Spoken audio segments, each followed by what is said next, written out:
नमस्कार, मी प्रोफेसर प्रफुल्ल चोर गोष्ट पैशा पाण्याची या आपल्या यूट्यूब चॅनलमध्ये आपल्या सर्वांचे स्वागत करतो. आपण एका व्हिडिओमध्ये शेअर मार्केटची व्यवस्थित ओळख करून घेतली आहे. तर शेअर मार्केट म्हणजे अशी जागा की ज्या ठिकाणी आपण शेअरची खरेदी आणि विक्री करू शकतो, जशी भाजी मार्केटमध्ये भाजीची खरेदी आणि विक्री करतो. तर आपल्या भारतीय शेअर मार्केटमध्ये भरपूर कंपन्या ह्या लिस्टेड आहेत आणि त्या कंपन्या ह्या वेगवेगळ्या सेक्टरमध्ये विभागलेल्या आहेत. आपला भारतीय शेअर मार्केट हे टोटल 11 सेक्टरमध्ये विभागलेले आहे. तर आजच्या व्हिडिओच्या मार्फत आपण हे सेक्टर काय आहेत ते पाहणार आहोत. चला तर मग व्हिडिओला सुरुवात करूया. आता प्रथम आपण स्टॉक एक्सचेंज म्हणजे काय हे समजून पाहू. हा शब्द दोन शब्दांपासून तयार झालेला आहे, एक स्टॉक आणि दुसरा एक्सचेंज. स्टॉक म्हणजे एखाद्या मोठ्या कंपनीचा छोटा भाग आपण मालकी म्हणून विकत घेतो आणि एक्सचेंज या शब्दाचा मराठीत अर्थ होतो देवाणघेवाण. उदाहरण घ्यायचे झाल्यास आपण भाजी मार्केटमध्ये जातो, तिथे आपण आपले पैसे त्या भाजी विक्रेत्याला देतो आणि त्याच्या बदल्यात तो आपल्याला भाजी देतो. इथे पैसे आणि भाजी याची देवाणघेवाण होते. हा व्यवहार जर ऑनलाईन व्हायचा असेल तर आपल्याला कुठले तरी माध्यम लागते. आपण गुगल पे वापरतो, फोन पे वापरतो. तसेच शेअर बाजारामध्ये एक असतो बायर म्हणजे शेअर घेणारा आणि एक असतो सेलर शेअर विकणारा. या दोघांमध्ये शेअरची खरेदी आणि विक्री होत असते. म्हणजे शेअर एका व्यक्तीकडून दुसऱ्या व्यक्तीकडे एक्सचेंज होत असतात आणि ह्या एक्सचेंज होण्यासाठी एक माध्यम लागते. त्या माध्यमालाच आपण म्हणतो स्टॉक एक्सचेंज. आपल्या भारतामध्ये टोटल 24 स्टॉक एक्सचेंज आहेत, पण त्याच्यातील महत्त्वाचे दोनच आहेत. एक BSE म्हणजे बॉम्बे स्टॉक एक्सचेंज आणि दुसरं NSE म्हणजे नॅशनल स्टॉक एक्सचेंज. भारतातील जास्तीत जास्त शेअरची खरेदी आणि विक्री या दोन स्टॉक एक्सचेंजच्या माध्यमातून होते. बॉम्बे स्टॉक एक्सचेंजची स्थापना ही 1875 साली झालेली आहे आणि हे आशियातील पहिले आणि सर्वात जुने स्टॉक एक्सचेंज आहे. या स्टॉक एक्सचेंजला भारतातील 5000 कंपन्या लिस्टेड आहेत आणि त्याचे एकूण मार्केट कॅप हे 3.8 ट्रिलियन एवढे आहे. दुसरे स्टॉक एक्सचेंज म्हणजे NSE नॅशनल स्टॉक एक्सचेंज, याची स्थापना ही 1992 साली झालेली असून त्याला 2000 कंपन्या लिस्टेड आहेत आणि त्याचे एकूण मार्केट कॅप हे 3.27 ट्रिलियन आहे. काही कंपन्या BSEला पण लिस्टेड आहेत आणि NSEला पण लिस्टेड आहेत. अशा भारतात एकूण लिस्टेड कंपन्यांची संख्या 5500च्या वरती आहे आणि कंपन्या लिस्ट व्हायला कुठलेही बंधन नाही. महिन्याला 1, 2, 3 IPO येऊन ही संख्या वाढतच चाललेली आहे आणि ह्या सर्व कंपन्या ह्या वेगवेगळ्या क्षेत्रात काम करतात आणि त्यामुळे त्याचे वेगवेगळे सेक्टर पडतात. आपण ज्या कुठल्या कंपनीचे शेअर विकत घेतो ती कंपनी कुठल्या आणि कुठल्या सेक्टरशी निगडीत आहे. तर आपण आता हे शेअर मार्केटचे सेक्टर पाहणार आहोत. पहिले आणि महत्त्वाचे क्षेत्र म्हणजे IT इन्फॉर्मेशन टेक्नॉलॉजी, यालाच म्हणतो आपण माहिती आणि तंत्रज्ञान. हे सेक्टर दोन सब सेक्टरमध्ये विभागले गेलेले आहे. एक म्हणजे ITला लागणाऱ्या प्रोडक्ट बनवणाऱ्या कंपन्या, म्हणजे ITसाठी आपल्याला कम्प्युटर लागते, मायक्रो प्रोसेसर लागते. आणि दुसरे म्हणजे ITच्या सर्व्हिसेस देणाऱ्या कंपन्या, म्हणजे वेगवेगळ्या सॉफ्टवेअर बनवणाऱ्या कंपन्या, इंटरनेटची सर्व्हिसेस देणाऱ्या कंपन्या. आणि या सेक्टरमधील महत्त्वाच्या कंपन्या म्हणजे TCS, Infosys, Wipro, HCL technology या आहेत. दुसरे महत्त्वाचे सेक्टर आहे फायनान्स आणि हे फायनान्स सेक्टर 4 सब सेक्टरमध्ये डिवाइड होते. एक आहे बँकिंग, दुसरं आहे NBFC, तिसरं आहे इन्शुरन्स आणि चौथं आहे क्रेडिट कार्ड देणाऱ्या कंपन्या. बँकिंग म्हणजे आपल्या सर्व बँका ह्या 2 कॅटेगरीजमध्ये डिवाइड होतात. एक आहे पब्लिक सेक्टर बँक म्हणजे SBI सारख्या बँक आणि दुसरा आहे प्रायव्हेट सेक्टर बँक म्हणजे HDFC सारख्या बँक.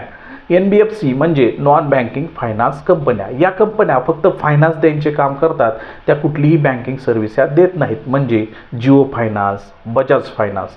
त्यानंतर इन्शुरन्स म्हणजे या कंपन्या आपले वेगवेगळे इन्शुरन्स देण्याचे काम करतात, म्हणजे आपण हेल्थ इन्शुरन्स करतो, टर्म इन्शुरन्स करतो, लाईफ इन्शुरन्स करतो. यामध्ये येते LIC, त्यानंतर स्टार हेल्थ, या कंपन्या काम करतात. त्यानंतर चौथे क्षेत्र येते ते म्हणजे क्रेडिट कार्ड, म्हणजे क्रेडिट कार्ड देणाऱ्या कंपन्या.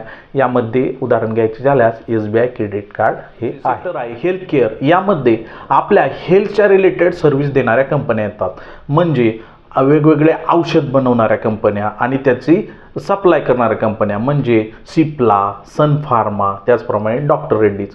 त्याप्रमाणे काही कंपन्या ह्या हॉस्पिटलची चेन चालवतात म्हणजे अपोलो हॉस्पिटल, मॅक्स हॉस्पिटल, नारायण हृदयालया या कंपन्या येतात. तसेच काही कंपन्या आपले डायग्नोसिस करण्याचे काम करतात म्हणजे थायरोकेअर ही कंपनी या क्षेत्राशी रिलेट करते. आपलं पुढचं सेक्टर आहे कन्झ्युमर डिस्क्रिशनरी सेक्टर. यात येणाऱ्या कंपन्या म्हणजे आपल्या टेक्स्टाईल कंपन्या, ट्रायडंट आणि रेमंड सारख्या कंपन्या. त्याचप्रमाणे आपले वाहने बनवणाऱ्या कंपन्या Mahindra and Mahindra, Tata Motors, Maruti Suzuki याने आणि ह्या वाहनांचे स्पेअर पार्ट बनवणाऱ्या कंपन्या म्हणजे टायर बनवणाऱ्या MRF, BKT टायरसारख्या कंपन्या. त्याचप्रमाणे वाहनाचे स्पेअर पार्ट बनवणाऱ्या कंपन्या म्हणजे मदरसन, सोना कॉमस्टार यासारख्या कंपन्या येतात. त्याचप्रमाणे या सेक्टरमध्ये आपल्या हॉटेल्स आणि रेस्टॉरंट चालवणाऱ्या कंपन्या येतात म्हणजे Indian hotels, lemon tree hotels. आणि याच सेक्टरमध्ये येणाऱ्या कंपन्या म्हणजे आपल्या रिटेल म्हणजे अव्हेन्यू सुपरमार्केट, DMart सारख्या कंपन्या. सेक्टर आहे कम्युनिकेशन सेक्टर. या सेक्टरच्या अंडर येणाऱ्या कंपन्या म्हणजे आपल्या टेलिकॉम सर्व्हिस देणाऱ्या कंपन्या व्होडाफोन आयडिया, एअरटेल, त्याचप्रमाणे रिलायन्स जिओ आणि ते टेलिकॉम प्रोडक्ट बनवणाऱ्या कंपन्या म्हणजे आपले इंडस टावर. आणि याच क्षेत्रात येणाऱ्या कंपन्या म्हणजे आपल्या मीडिया आणि एंटरटेनमेंट म्हणजे झी एंटरटेनमेंट, त्याचप्रमाणे सन TV नेटवर्क यासारख्या कंपन्या. पुढचं सेक्टर आहे इंडस्ट्रीयल सेक्टर आणि यामध्ये येणाऱ्या कंपन्या म्हणजे आपल्या एरोस्पेस आणि डिफेन्समध्ये काम करणाऱ्या MTAR टेक, HAL, त्याचप्रमाणे पारस डिफेन्स आणि आपल्या रेल्वेच्या सगळ्या कंपन्या IRFC, IRCTC, RVNL, त्याचप्रमाणे इरकॉन या कंपन्या. आणि याच्यातच येणाऱ्या कंपन्या म्हणजे आपल्या इंजिनिअरिंग अँड कन्स्ट्रक्शनच्या रिलेटेड कंपन्या. आणि यामध्ये येणाऱ्या कंपन्या म्हणजे आपले इलेक्ट्रिकल इक्विपमेंट बनवणाऱ्या कंपन्या म्हणजे जसं पॉलिकॅब, हॅवेल्स, त्याचप्रमाणे KEI इंडस्ट्रीज. आपलं पुढचं सेक्टर आहे कन्झ्युमर स्टेपल. यामध्ये ज्या कंपन्या आपल्या खाण्याचे प्रोडक्ट बनवतात त्या कंपन्या येतात म्हणजे HUL आणि ब्रिटानिया सारख्या कंपन्या. त्याचप्रमाणे या क्षेत्रात येतात आपल्या बिव्हरेजेस म्हणजे दारू बनवणाऱ्या कंपन्या म्हणजे आपले युनायटेड स्पिरिट झालं, त्याचप्रमाणे वरुण बिव्हरेजेस या कंपन्या येतात. आपलं पुढलं सेक्टर आहे रिअल इस्टेट आणि यामध्ये आपल्या रिअल इस्टेटची खरेदी आणि विक्री करणाऱ्या कंपन्या येतात म्हणजे Godrej properties limited, India bulls real estate limited या कंपन्या येतात. आपलं पुढचं क्षेत्र आहे एनर्जी सेक्टर आणि या क्षेत्रातील कंपन्या आपलं वीज बनवण्याचं ते डिस्ट्रीब्युशन करण्याचं काम करतात. त्याचप्रमाणे ऑइल आणि गॅस रिफायनरी चालवायचे काम करतात. यात येणाऱ्या कंपन्या म्हणजे आपली टाटा पॉवर, त्याचप्रमाणे Reliance oil and gas refinery या कंपन्या येतात. आपलं पुढचं सेक्टर आहे मटेरियल सेक्टर म्हणजे यामध्ये येणाऱ्या कंपन्या आपले कन्स्ट्रक्शन मटेरियल बनवतात म्हणजे सिमेंट बनवणाऱ्या कंपन्या, त्याचप्रमाणे मेटल बनवणाऱ्या कंपन्या, मायनिंग, त्याचप्रमाणे पेपर बनवणाऱ्या कंपन्या, केमिकल कंपन्या, पॅकेजिंगमध्ये असलेल्या कंपन्या आणि कन्स्ट्रक्शन कंपन्या.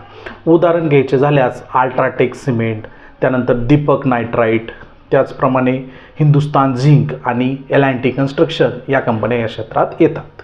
आपलं पुढचं सेक्टर आहे युटिलिटी सेक्टर आणि या सेक्टरमध्ये येणाऱ्या कंपन्या आपल्या ट्रान्सपोर्टेशन रिलेटेड आणि नॅचरल गॅस रिलेटेड काम करतात. उदाहरण घ्यायचे झाल्यास पॉवर ग्रिड कॉर्पोरेशन आणि NHPC या क्षेत्रातील कंपन्या आहेत.